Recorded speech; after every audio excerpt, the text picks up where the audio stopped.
boa tarde a todas e a todos e muito obrigada em especial à Sanasa e à SEMAI por terem organizado este evento. Eu comuniquei indiretamente ao Silvio que ia estar aqui em Campinas a acompanhar o meu marido e depois achei que, como ele ia estar a trabalhar durante o dia, eu ia ficar sem nada para fazer. E foi por isso que pus à disposição. Não, e também, isto é brincadeira, também porque, por causa do trabalho que já temos desenvolvido em conjunto, tanto com a Sanasa como com a SEMAI, durante a minha missão oficial a que o Silvio se referiu aqui ao Brasil durante o mês de dezembro do ano passado. Então, doutora Ali, muito obrigada, também ao Silvio, muito obrigada, ao Rogério, os meus cumprimentos e aos outros colegas que estavam aqui na mesa, os meus cumprimentos e obrigada também a todos por estarem aqui presentes e pelo vosso interesse em debater por este tema. Eu contei às pessoas com quem estive hoje que peguei um táxi em Viracopos para vir para o hotel quando cheguei aqui a Campinas e que o taxista, sem saber o que é que eu fazia na vida, falava da crise hídrica. Portanto, é um tema que está presente na vida e se calhar nos pesadelos das pessoas que vivem no estado de São Paulo. Eu ia dividir a minha apresentação em duas partes. A primeira era para falar sobre o que é o direito humano à água e, em segundo lugar, falar sobre desafios à implementação. Há muitos desafios. Eu gostava de me centrar hoje, porque é o tema do debate, gostava de me centrar na questão da seca. E, como sugerido pelo Silvio, gostava de vos falar de alguns exemplos interessantes que eu encontrei por esse mundo fora, que muito provavelmente não serão surpresa para ninguém, ou talvez sim, não sei, vamos ver a seguir, de como lidar com a escassez de água. Muito bem. E eu digo sempre que quando tenho assim plateias como vocês à minha frente, me sinto um pouco peixe fora d'água, porque eu sou jurista e trabalho com direitos humanos e sei que normalmente a vossa formação é um pouco diferente da minha. E o que eu acho que tem interesse, o marco jurídico de direitos humanos, quando falamos de assuntos que são um pouco técnicos e podem ser um pouco áridos, é que nós trazemos um rosto humano ao tema. E eu acho que a questão dos direitos humanos e falar da água como um direito humano também nos permite a todos visualizar para quem é que estamos trabalhando. Vocês sabem para quem estão a trabalhar. É para pessoas. Ao fim e ao cabo, não se trata só de canos, de fugas, de caudais, etc. Tratam-se de pessoas, não é? De pessoas. Também.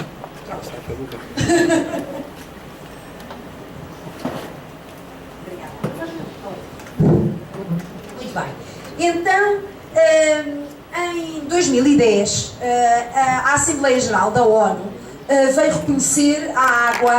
Nós falamos de água e saneamento, sendo que eu sei que no Brasil o conceito de saneamento engloba a água, o esgotamento, a drenagem de águas e mais uma coisa, o lixo, não é? O lixo. Pronto. Quando eu digo água e saneamento, não é no sentido do Brasil, é água e esgotamento. Eu quero dizer água e esgotamento. Portanto, a água e o esgotamento foram reconhecidos como direitos humanos em 2010. O que parece um pouco chocante, muitas vezes me perguntam isso, como é que é possível ter-se esperado até 2010? Quando a Declaração Universal de Direitos Humanos, aprovada pela ONU, é de 1948. Porquê é que tivemos que esperar tantos anos para se perceber e para os Estados-membros da ONU reconhecerem, se calhar é um direito que nós temos de poder ter uma quantidade suficiente de água para beber, para cozinhar e para a nossa higiene pessoal.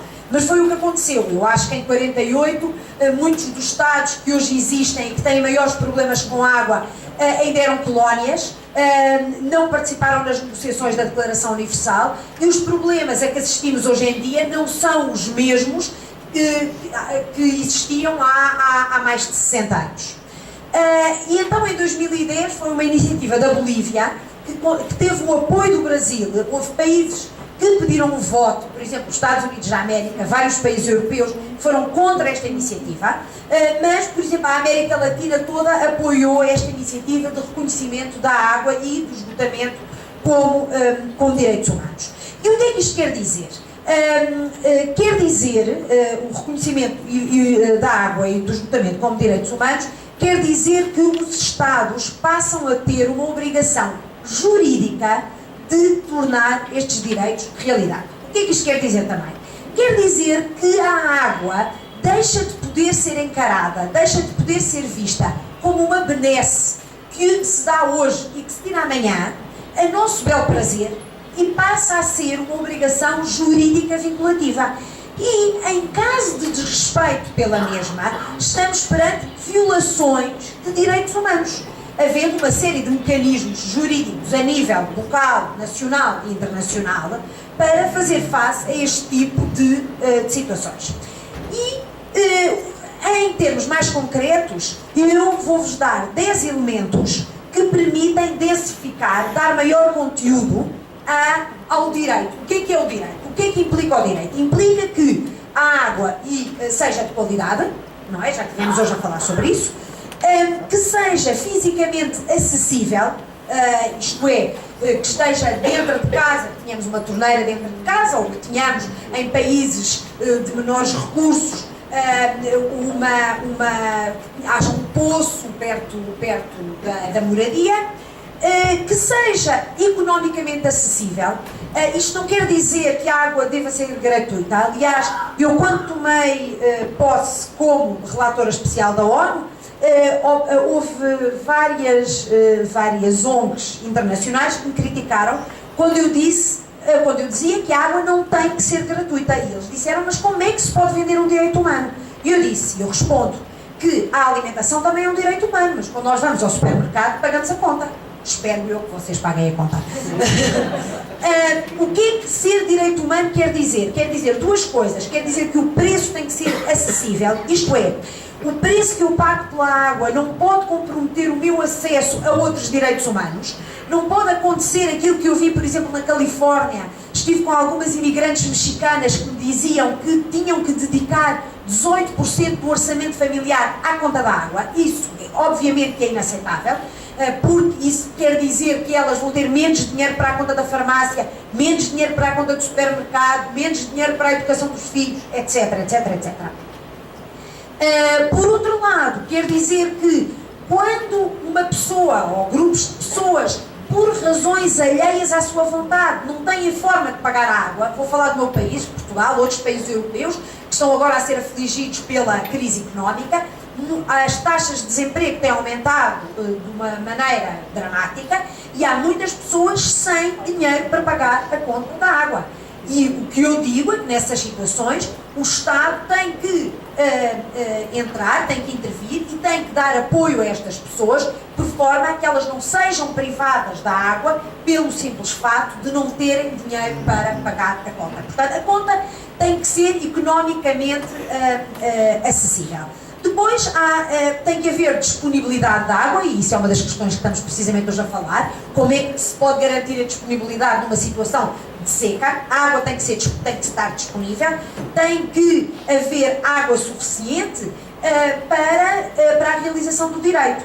Eu um dia, quando o direito à água foi reconhecido em 2010, li um artigo naquela revista inglesa, o Economist, que dizia que o reconhecimento do direito à água iria piorar a crise hídrica. Mentira!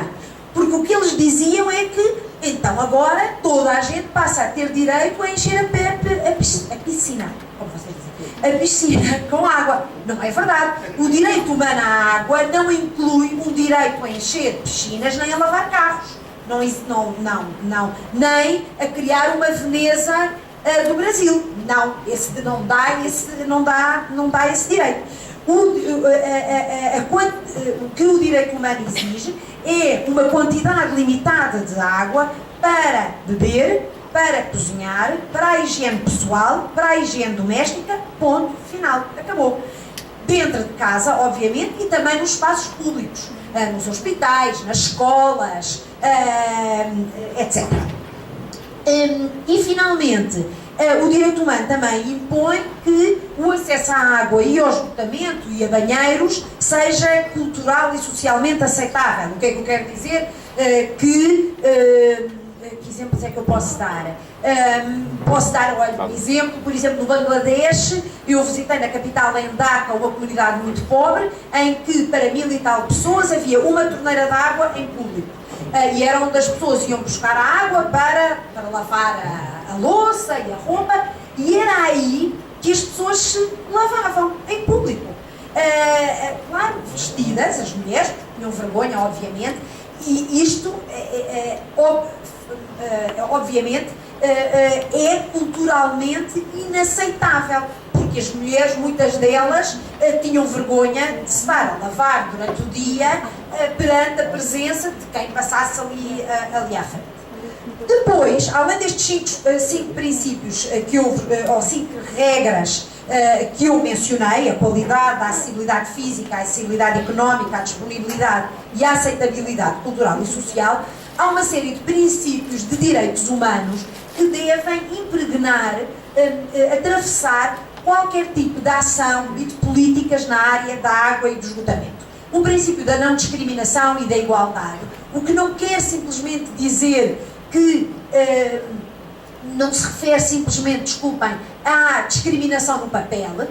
Eu acho que, digo sempre que os governos estão ficando cada vez mais inteligentes, não vão pôr numa lei que é proibido dar água a minorias étnicas, não vão dizer isso, mas vão criar mecanismos e vão adotar legislação que à partida nos parece neutra, mas depois na sua aplicação vemos que tem um impacto maior junto de determinados grupos da população.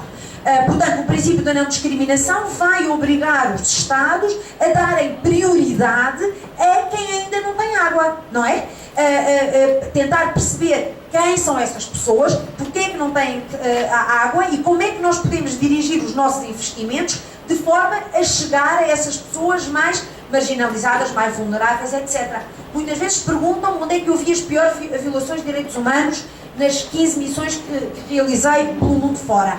Eu não sei, não consigo responder a essa pergunta, mas posso responder que não visitei um único país no mundo onde não houvesse discriminação e exclusão de determinados grupos, desde o Japão aos Estados Unidos, à Eslovénia, que são países ricos, a países mais pobres, a países da África subsaariana ou asiáticos, etc. Depois a questão da sustentabilidade. É outro princípio de direitos humanos que anda de mão dada com a proibição de retrocessos. Os direitos humanos obrigam à realização progressiva do direito.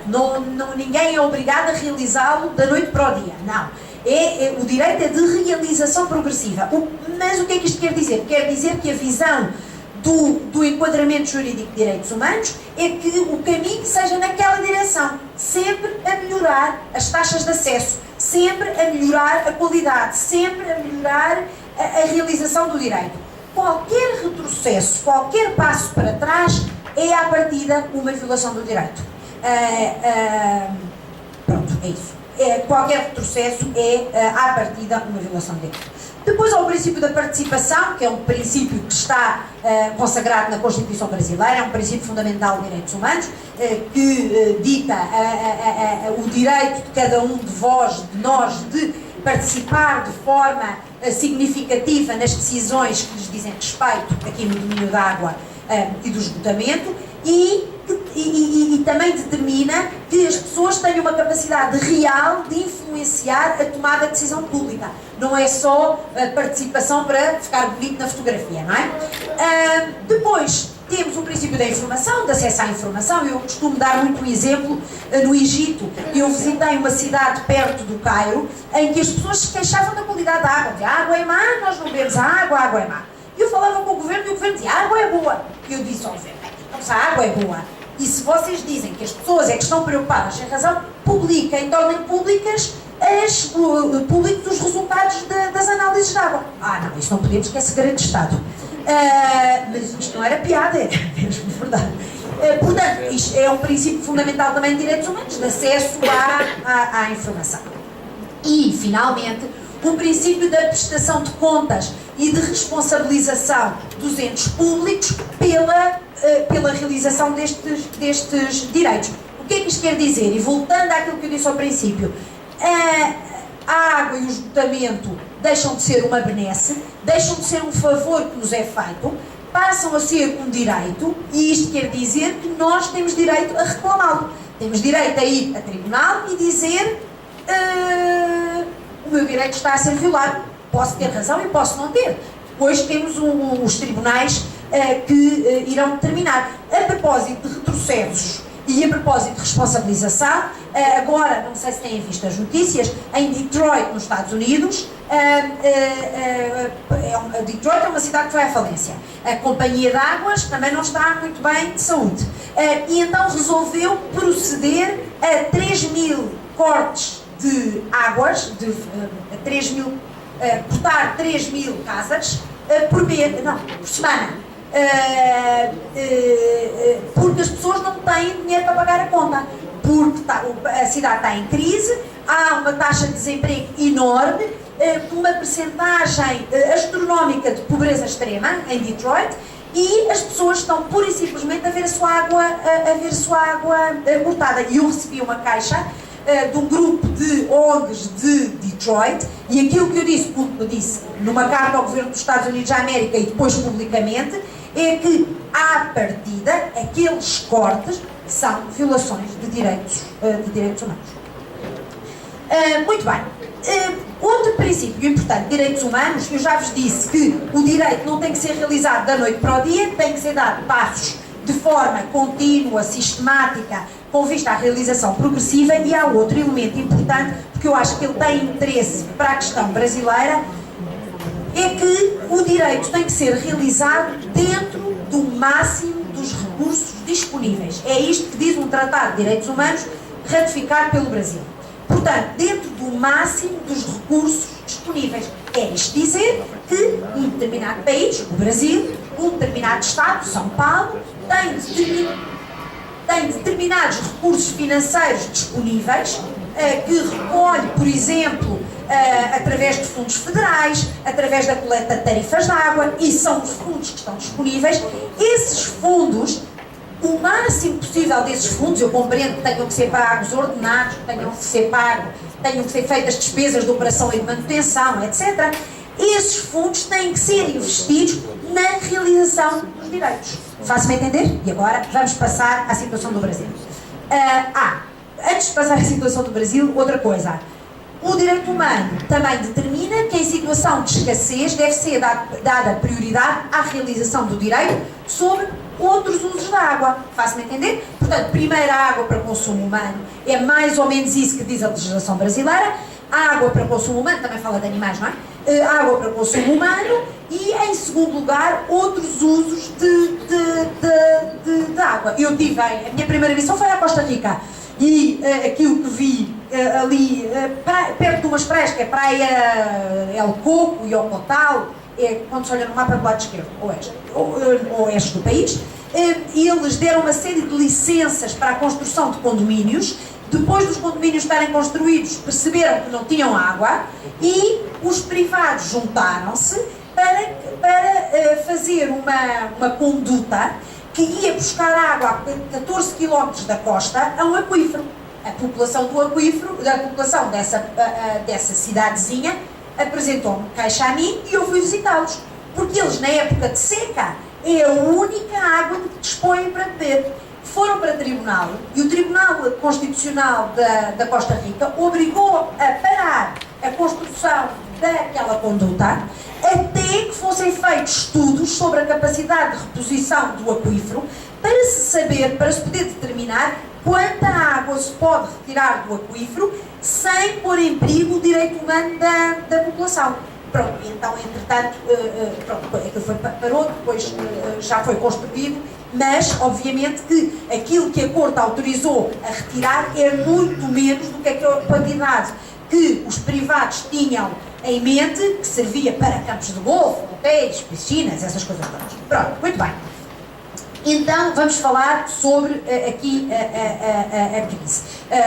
Como o Alessandro referiu, e o Silvio também referiu, eu tive hoje a oportunidade, e agradeço outra vez, Sr. Presidente, tive a oportunidade, a sorte, de ser convidada a sobrevoar o sistema Cantareira para precisamente ver a forma como o mesmo está chegando ao limite, não é?